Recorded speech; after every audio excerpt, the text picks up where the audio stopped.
Amen. I greet you all in that wonderful, powerful name of Jesus. That name that is high and lifted up, that name that is above every other name. My name is Gloria David. My cell number is 073-490-4626. I have so many testimonies to share with the family of God this morning. I have a living testimony of God has done in my very life. This morning, firstly, I want to thank God for saving my life, for turning my life around this morning. I want to thank God for blessing me with such wonderful sons that are serving the Lord so faithfully. I want to thank the Lord for my eldest son, Gregory, Lionel, and Brian. I want to thank the Lord for them, for taking care of me, for supporting me, for standing with me through all my challenges that I have been through. I want to thank God for my God-fearing sons this morning. I want to thank God for my daughter-in-laws, Priscilla, Teresa, and Roseanne. I want to thank God for godly daughter-in-laws this morning. I want to thank God for my grandchildren this morning. I want to thank God for Lyden and Lenzel, Joshua, Jared, Casey, and baby Caitlin. I want to thank God for my grandchildren that has brought so much of joy,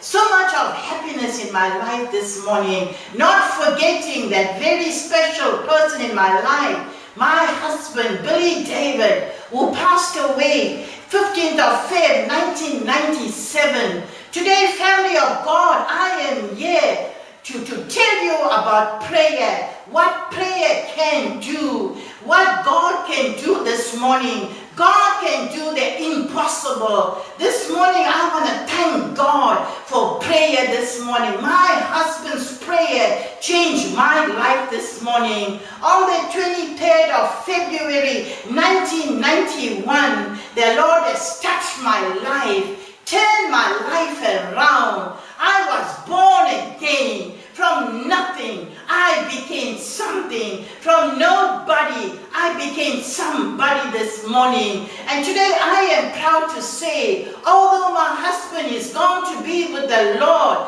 but I am a product of his prayer. He prayed me through this morning. I am a Christian from childbirth, but I was far from the Lord. But when I married my husband was such a faithful, committed, dedicated man of God. He prayed and he prayed and he prayed for me. But in 1989, my husband was in hospital 4 times.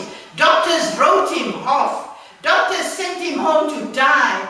And when the doctor said, Mrs. David, we cannot do anything to your husband, his body swelled, veins collapsed, they couldn't give him trips, they couldn't give him an injection, they sent him home to die. Beloved, when my husband came home, he refused to die. He said, Lord, you cannot take me away now, Lord. I must see my wife doing your work first. Beloved, to me, it seems impossible. How can I work for the Lord? I was so far away from God. I didn't know how to pray. I couldn't talk to people. But beloved, my husband continued praying and praying. He never let go until God fulfilled that desire of his heart this morning. And I am bubbling with joy to say that through my husband's prayer that I have a ministry this morning. I don't have to sit and mourn about his death,